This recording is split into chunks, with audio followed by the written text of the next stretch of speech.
Hello yes welcome to our channel. నేను మీ anchor రేఖ. ప్రస్తుతం మనతో పాటు ఉన్నారు ప్రముఖ ఆస్ట్రో న్యూరాలజీ రెహమాన్ గారు. సార్తో మాట్లాడేద్దాం. నమస్తే సార్. నమస్తే అమ్మా. సార్ మీరు ఏ శాస్త్రాలను చూస్తారు? నేను ఫస్ట్ ఆస్ట్రాలజీ చార్ట్ చూస్తానమ్మా. ఆస్ట్రాలజీ అనేది ఒక అద్భుతమైన సబ్జెక్ట్. అసలు మనం ఏం చదువుకోవాలి, ఏ జాబ్ వస్తుంది, మ్యారేజ్ ఎప్పుడు అవుతుంది, సంతానం ఎంత, హెల్త్ ప్రాబ్లమ్స్ ఏమైనా ఉన్నాయా, ఇలాంటి అద్భుతమైన విషయాలను అన్నింటినీ తెలియజేసేది ఆస్ట్రాలజీ. ఓకే. న్యూమరాలజీ వచ్చి అసలు మన పేరులో బలం ఎంత ఉంది, మన పేరులో పాజిటివ్ నెంబర్ ఉందా, నెగిటివ్ నెంబర్ ఉందా, నెగిటివ్ నెంబర్ ఉంటే ఎలా కరెక్ట్ చేసుకోవాలి తెలియజేసే న్యూమరాలజీ. అలా నేను చెయ్యి చూస్తాను. చెయ్యి చూసి అసలు మనకి ఎన్ని ఇళ్ళు ఉన్నాయి, ఇల్లు కట్టుకోవడానికి అవకాశం ఉందా లేదా, ఫారెన్ వెళ్ళడానికి అవకాశం ఉందా లేదా, ఫారెన్ వెళ్తే మళ్ళీ ఎంతకాలం అక్కడ ఉంటాము, లేదా ఎప్పుడు రిటర్న్ వచ్చేస్తాము, లేదా ఎమ్మటే అని రిటర్న్ వస్తామా తెలియజేయడానికి చెయ్యి చూస్తాను. ఫేస్ రీడింగ్, ఒకళ్ళని చూస్తే పెట్టబుద్ధి అయింది, ఒకళ్ళని చూస్తే కొట్టబుద్ధి అయిందని ఫేస్ చూడంగానే మన 100 years లైఫ్ ఎలా ఉంది ఏంటి అనేది చెప్పవచ్చు అమ్మా. సిగ్నేచర్, సంతకాన్ని బట్టి అసలు మనకి లీగల్ ప్రాబ్లమ్స్ ఏమైనా ఉన్నాయా లేవా, అలానే హెల్త్ ప్రాబ్లమ్స్, లేడీస్కి పర్టికులర్గా పీసీఓడి ప్రాబ్లమ్స్ ఇలాంటివి ఏమైనా ఉన్నాయా అనేవన్నీ సంతకాన్ని బట్టి చెప్పచ్చు. మ్యారేజ్ డేట్, అందరూ అనుకుంటారు డేట్ ఆఫ్ బర్త్ మెయిన్ అని. డేట్ ఆఫ్ బర్త్ ఏముంది, ఎట్టయినా బతుకుతాడు పుట్టినాక. Marriage date is the most important. పెళ్ళైన కాడి నుంచి లైఫ్ ఎలా ఉన్నది అనేదే మెయిన్. ఇబ్బందులు పడాలన్నా పెళ్ళైనాకే, సుఖపడాలన్నా పెళ్ళైనాకే. సో మ్యారేజ్ డేట్ బాగుండాలి. మ్యారేజ్ డేట్ బాగుంటే లైఫ్ బాగుంటుంది.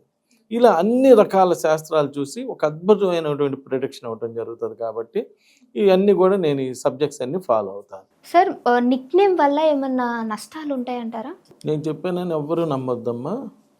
All nick names are bad names, all nick names are bad names, all nick names are bad names. పేరు పెట్టేటప్పుడు 10 మంది పెద్దలను పిలిచి వాళ్ళ యొక్క నక్షత్రం ప్రకారం, వాళ్ళ రాశి ప్రకారం, వాళ్ళ లగ్నం ప్రకారం చూసుకొని మంచి మీనింగ్ వచ్చేటువంటి వర్డ్లో పేరు పెట్టడం జరుగుతుంది. ఎంతో ఆలోచించి పెడతారు. వాళ్ళు వెళ్ళిపోయిన తర్వాత చిన్ని, బుజ్జి, బన్ను అని ఇలా నిక్ నేమ్స్తో పిలుస్తుంటారు.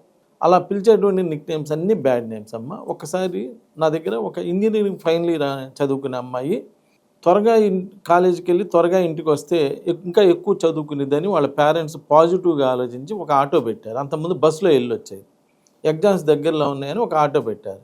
ఆటోలో వెళ్ళి త్వరగా వస్తే ఎక్కువ చదువుకోవచ్చు కదా అని. సరే, తర్వాత వాళ్ళ పేరెంట్స్ నా దగ్గరికి వచ్చి, మా అమ్మాయి ఆటో ఆయనతో లేచిపోయిందండి, ఇప్పుడు ఏంటి సమస్యకి పరిష్కారం ఏంటంటే, మీ అమ్మాయిని ఏమని పిలుస్తారంటే, మా అమ్మాయిని హనీ అని పిలుస్తారు. హనీ కదండి, ఆటో ఆయన నాకేశాడు, తప్పేం లేదు, హనీ యొక్క లక్షణమే అంతే. అది హనీ అంటే నాకేసే వస్తువు కాబట్టి ఆయన నాకేశాడు. సో మీరేం బాధపడాల్సిన అవసరం లేదు. కమ్మని పేర్లు పంచభూతాల సాక్షిగా 10 మందిని పిలిచి పెట్టి కాదని చెప్పి మా అమ్మాయి హనీ, మా అమ్మాయి చిన్ని, మా అమ్మాయి బుజ్జి, మా అమ్మాయి కన్న, మా అమ్మాయి లక్కీ అని పిలిస్తే ఇలానే ఉంటాయండి లైఫ్లో. ఒక్కళ్ళు నా దగ్గరికి వస్తారు, 40 ఏళ్ళు వచ్చినాయండి, నాకు ఇంకా పిల్లలు పుట్టలేదు. ఏం పేరమ్మా నీ పేరంటే, నా పేరు చిన్ని అండి. చిన్నికి పిల్లలు ఎలా పుడతారమ్మా, బుజ్జికి పిల్లలు ఎలా పుడతారు, బుజ్జి బుజ్జి ఆటలు ఆడుకుంటా కూర్చోవాలి కానీ ఇంట్లో పిల్లలు ఎలా పుడతారు. నీకే బుజ్జి బుజ్జి పిల్లలు పుట్టాల్సిన వయసులో నుండి బుజ్జి అంటే ఈ వర్డ్స్ అన్నీ పంచభూతాలు తీసుకెళ్ళి భగవంతుడికి చెబుతుంటాయంట. అయ్యా ఆ బుజ్జికి పెళ్లి కాలేదంటే, ఆ బుజ్జికి ఇప్పుడేం పెళ్ళిరా, పెద్దగా చేద్దాం ముందు అని చెప్పి ఆగుతారంట. సో ఇలా నిక్ నేమ్స్తో పిలిపించుకునే వాళ్ళందరూ రేపొద్దున అనుభవించాల్సి వస్తుంది.